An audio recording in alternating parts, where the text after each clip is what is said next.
Before I get to the interview, if you're watching this on YouTube, I have 3 brief requests to make and 1 offer to extend. My requests: if you find the show or episode interesting, please like, subscribe, and comment.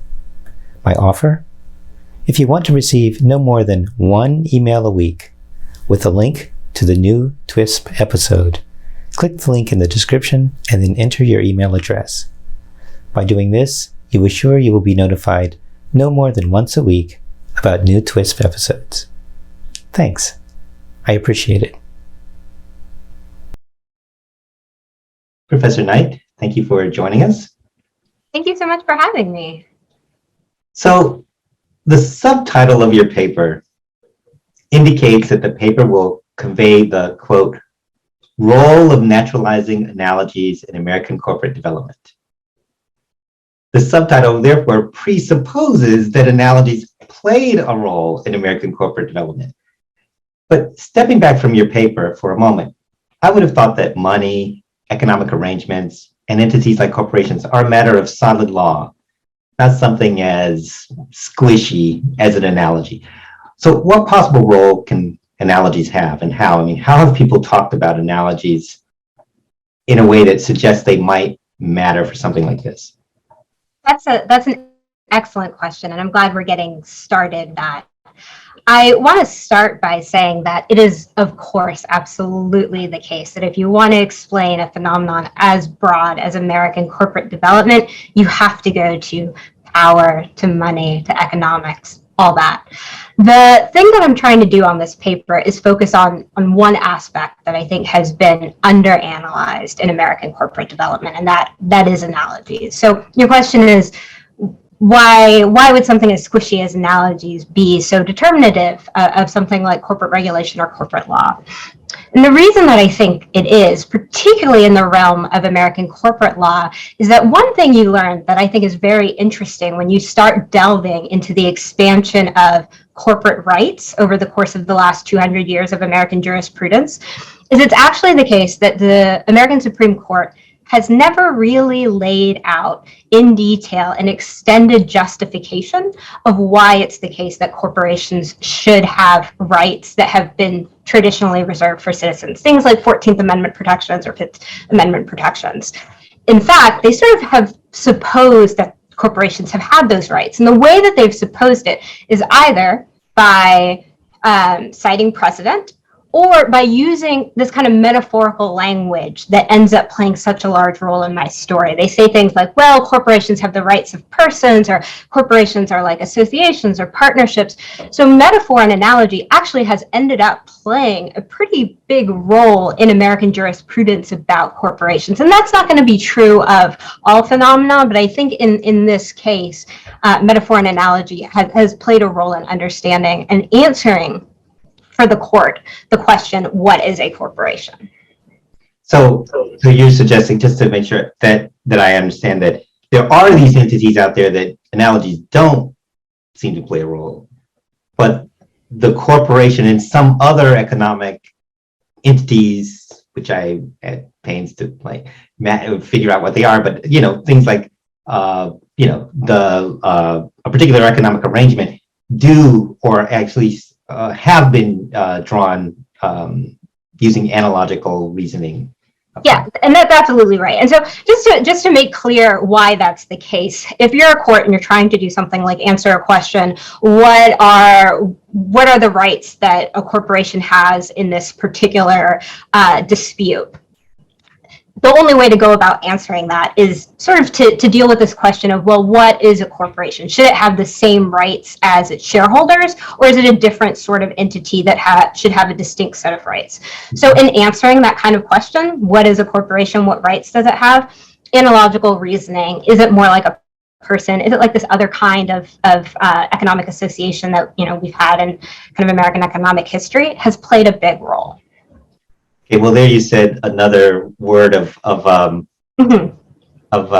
reference when you identified history, because the first sentence of your paper states that, and I quote here, "The corporation as a private market actor is a fixture of the capitalist economy." But then very quickly in that paragraph, you say it wasn't always so. And so since I don't know very much about corporate history. What was the earlier view of the corporation? I mean, it lives in my world as a permanent private market actor, when whatever that might mean. But you're suggesting that there was some other view. What was that earlier view? Yeah, so this is a history that I think is so important, and that unfortunately not enough Americans know. And that's, you don't have to go that far back into American history to hit a completely different understanding of the corporation. So particularly prior to the American Revolution, corporations were principally used for public projects. So if you had the benefits of being able to establish a corporation, if you go out there and get a corporate charter, the idea would be that you'd be using those privileges of incorporation to do something for the public. So corporations were mostly associated with things like building bridges or canals or libraries or churches, things that were public works projects. And the reason that they were so important to American economic development is that you had a lot of states that didn't have the budget to accomplish those kinds of things on their own, to build things like bridges or canals. So they would give the privileges of incorporations to a group of shareholders who then, undertook these projects that had some public benefit. There's this quote that I really like, this idea that corporations are essentially public in some important ways. This quote from 1805. So as late as 1805, you had the Supreme Court Justice of the North Carolina Supreme Court say that it was difficult to even imagine that there would be a corporation established for just private purposes. And obviously now you fast forward 200 years, we're in a completely different world, right? If you were to Google what is a corporation, I think one of the first definitions that comes up is on Investopedia, and it says a legal entity that exists for accumulation of profit for its shareholders, right? That's just what we take for granted it is now. But as recent as 200 years ago, that was not the presumption. Well, it's, I'm sort of thinking it's exactly the opposite for me. It's hard to think of a corporation other than that Investopedia. Yeah, that's right. That's right. But, it's similar to evolution in just as I can juxtapose ancestral fossils and living species and see, they're different. In your case, I can juxtapose, what you've said about the old corporation and the new corporate versions, and I can see they're different. But just as with evolution, the transitional process can be hard to see. What did you do to get at the transitional process? Because somehow you've done that in this paper. And what did you do to do that? Yeah, that's a great question. So it's a really hard thing to do, because essentially what I'm trying to trace are different ideas and different analogies and different legal understandings of the corporation over pretty significant historical time period. So what I did was I focused on debates that were happening in the legal academic field.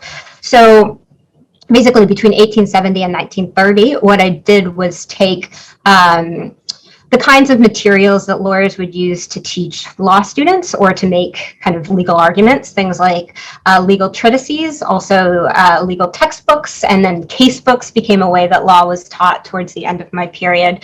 And I took all those documents that made explicit sort of arguments about what is a corporation, or the parts of the textbooks on corporate law that were trying to define what is a corporation. There would oftentimes be a chapter on that. And so I took all those texts and traced what those arguments were and how they changed and the different schools of thoughts and debates that occurred during this period. So what were the different contending schools of thought around this, what corporations are, and what process, what context pertained as the process began of this transformation? Yeah, absolutely. So there are three main schools of thought that I'm investigating in this paper, and the school of thought that is associated with that view that corporations are somehow public in some deep foundational way is known as grant theory, or sometimes called concession theory. And the idea is that, okay, corporations have all these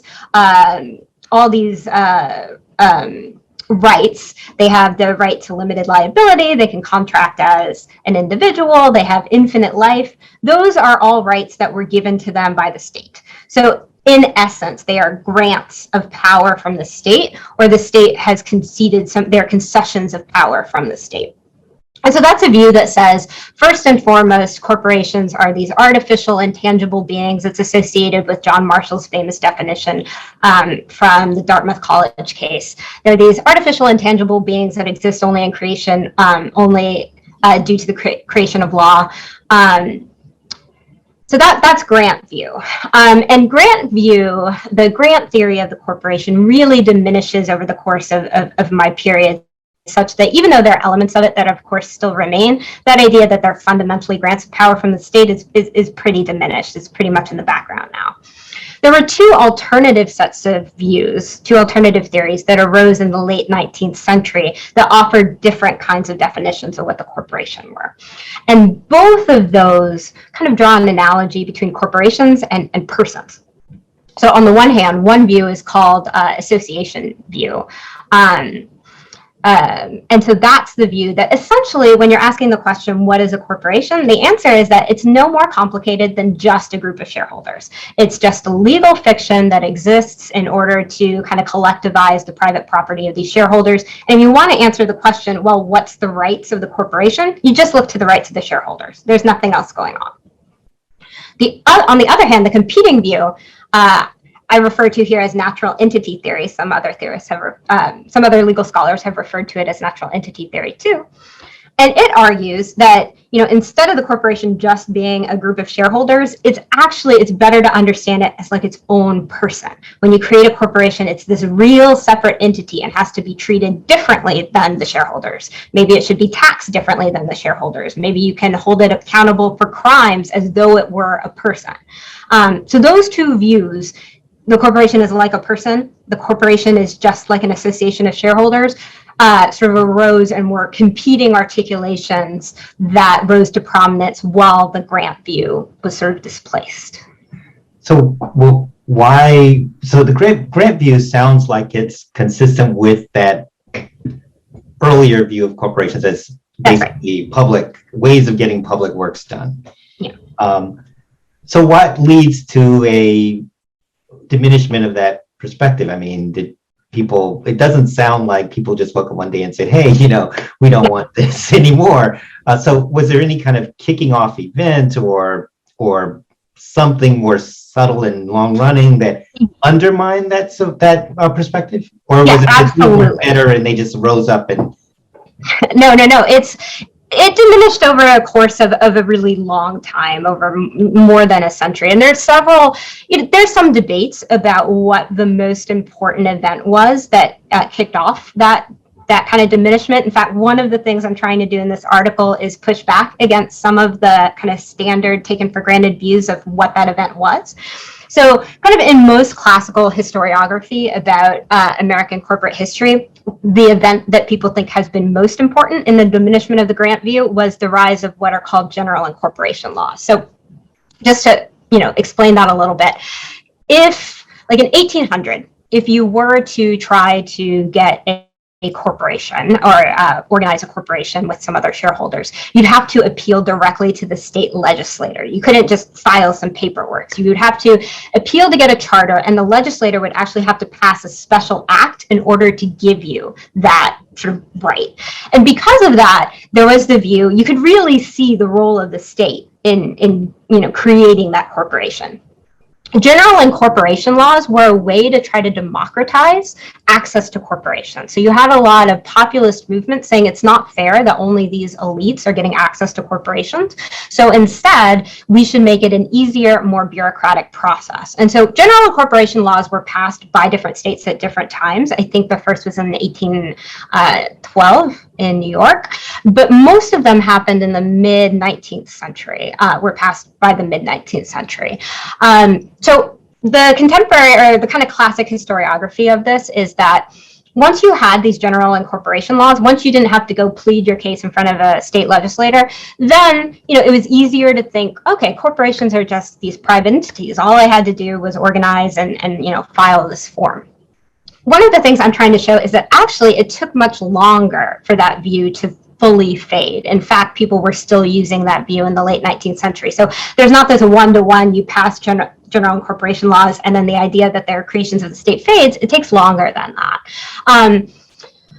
one of the things that I think becomes very important, or at least that features in my narrative that I provide here, and that others have as well, it's not just my narrative, it is the rise of national level corporations. So this is something that we kind of take for granted now, but prior to the late 19th century, most companies, most private businesses just kind of operated within state. If you were, chartered in Delaware, you operated in Delaware. If you're chartered in New York, you operated in New York.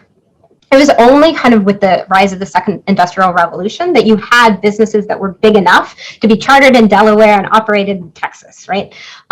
Once you were in this world where you could charter in one state and operate in another, states' laws didn't matter that much anymore. I could be New York and I could pass all the corporate regulations that I wanted. All that would mean is that a corporation would go and get a charter in New Jersey, for instance. So I think that is one development that I think plays a bigger role in kind of the diminishment of this idea of grant view, is that essentially states started, there's what some people refer to as a race to the bottom to create kind of the most favorable laws on the books for corporations. And, now that state's Delaware, and at the time that state was New Jersey. That's a fascinating story, because it's sort of like, what's happened is there's an erosion of state power, and that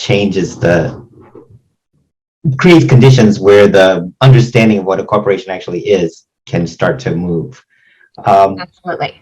But what becomes possible and what becomes impossible, if anything, when we stop seeing U.S. corporations through the lens of grant theory and start seeing it through the lens of either one of these other theories? Yeah, I would push back on the framing of the question just a little bit, because I don't want to say that any of these theories make something impossible. I think one of the ways to think of these theories is that there's this, Morton Horowitz used to say they tilt in favor of one outcome or the other, rather than are determinate of one outcome of the other. So oftentimes you'd see Supreme Court justices use different parts of different theories in their judgments. So it's not the case that somebody would adopt this theory and then follow it kind of to the letter and then come up with this judgment. It was more that theories sort of set suppositions one way or another, kind of pushed one way or another. Basically, I think one thing that happened was that as long as you have grant theory working in the background, there's sort of a supposition that the state has an interest in regulation.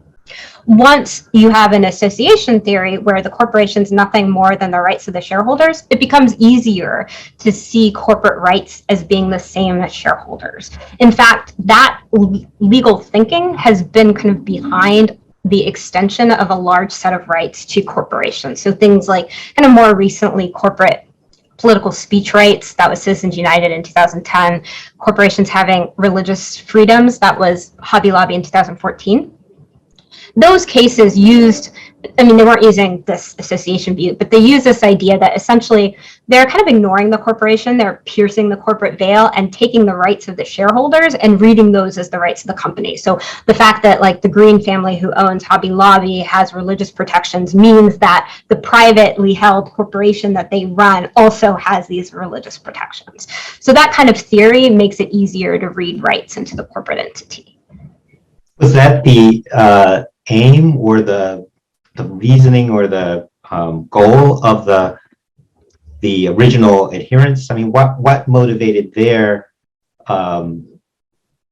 promulgation of these particular alternatives to the grant theory, which is that's a great question, and it's hard to answer exactly, just because there were so many different. These are big theories, and there's a lot of people behind them doing different things.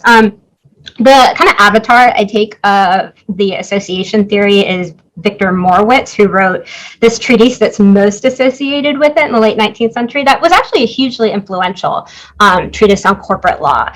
And I don't know that his motivation was straightforwardly to increase corporate rights. Sort of towards the end of his life, he kind of lamented corporate power. So I'm not sure that he would have said that was his straightforward goal.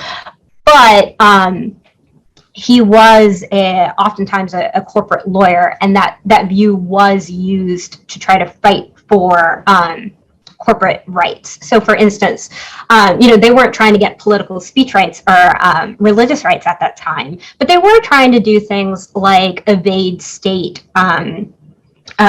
laws or certain state regulations. So there's like a famous set of cases, these Santa Clara Railroad cases, where California had essentially passed some laws on how it taxed land and wrote in the law that there was a mortgage deduction or a tax deduction that one could take if they were a citizen of the state, but not if they were a corporation. So obviously a corporation like a railroad company that owns vast tracts of land, a law like that really increases their tax burden, right? So they use that reasoning in the Supreme Court case to say that essentially if a corporation is nothing but its shareholders, you're discriminating against shareholders, right? Like by passing this law, you're saying once a person organizes as a corporation, they're going to have this additional tax burden. So that idea really was being used to fight for corporate rights, in this case, against kind of state regulations. So if we step outside, I mean, the court, we can talk about the court, but does this have do these debates, they're over 100, they're about 100 years old, and your analysis of the past is, very illuminating, but I'm wondering, do these debates echo forward? Do we see, we've made a case, you've pointed out how in the Hobby Lobby case and Citizens United, but are there any places where outside of just the court, in social movements or in how people position themselves in relation to corporations or something, or is it for those people, for those arenas, it's kind of lost to the past and it doesn't have effects? I think this is actually a really exciting moment because part of the reason I picked up this project wasn't just that it was historically interesting, which I think it is, but that I think we're in a moment in which that actually this idea of corporate personhood or theories of corporations has become repoliticized, and something that's not just in the realm of corporate law or Supreme Court cases, but actually has been the target of social movement groups. So in the aftermath of Citizens United, right after 2010, when I was in graduate school, you saw groups like Occupy Wall Street really pick up this issue. There were banners, I remember, everywhere in New York of ban corporate personhood, corporations are not people, which is essentially just a social movement group trying to interact with this legal theory. And, we could talk about the extent to which something like banning corporate personhood is even possible, or if it were possible, good. But I do think what those social movement groups are doing is that they're trying to sort of push back against prevailing legal theories of the corporation. So, and those groups have been somewhat successful. So you have groups like Reclaim Democracy Now! Or Move to Amend. They had, I think last time I checked, something like 19 states had passed amendments to try to say that we should overturn Citizens United, the case. I don't think that that's going to happen, but that's still an impressive outcome for these social movement groups. So I think that, what I was trying to do here speaks to what the goals of those groups are, which is really to figure out some way to push back against expanding corporate power.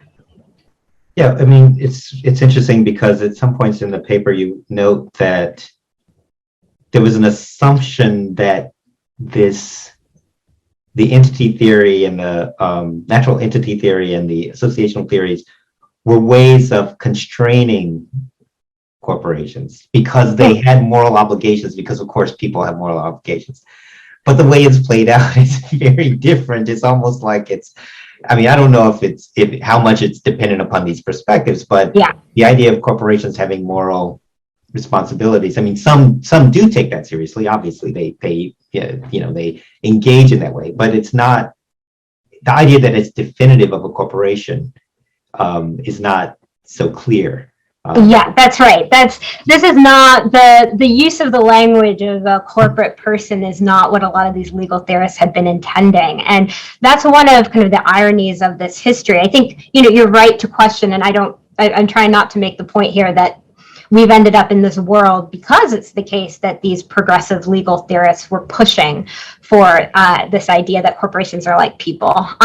Just so that it's clear for listeners, essentially, this argument of the paper was that a lot of progressive legal theorists picked up on this idea that it was good to equate corporations with persons, because if you were to do so, it would mean that corporations had the same responsibilities and duties as persons. So particularly this was the case in criminal law and tort law. So the idea was, if an individual is wronged by a corporation, they should be able to sue a corporation just like an individual, right? Because the shareholders are protected by limited liability. So who are you going to sue? You have to sue the corporate entity. Or if a corporation commits crimes, you should be able to hold the corporation responsible for fines, right? Not just shareholders, right? There should be an entity there that's accountable. So they really push this idea that corporations are like persons, and that language now is not really being used in the way that they had envisioned. So this is a little more speculative, perhaps, but maybe you've got a solid answer. But what is the? I won't ask you what is the corporation. I'll ask you, what are productive ways, or possibly more promising ways, to see corporations, or just in the terms of understanding them, not in terms of doing something, but in terms of understanding them? Are any of these frameworks or analogies or theories better matched than others, or is there some other one that's on the horizon, perhaps, that would bring it all together in a more coherent and a way that would give us a better insight on what corporations are? Yeah, that's a great question. So obviously I'm a fan of the Grant view. The Grant view is the kind of hero of the story that disappears. And I do think there are kind of contemporary legal scholars and legal theorists who, while not adopting the Grant view, are trying to push forward this idea that corporations are actually really state entities in important ways. So you have this political theorist, David Sipley, some other legal theorists who he's written with, who are essentially trying to push back. The kind of the dominant view right now isn't, well, I don't know, this is arguable, but I would say the dominant view right now is something like corporations are just nexuses of contracts. They are, it has a predecessor maybe in the association view that I talk about here, but it's this kind of law and economics view that's associated with Chicago, that corporations are just nexuses of contracts.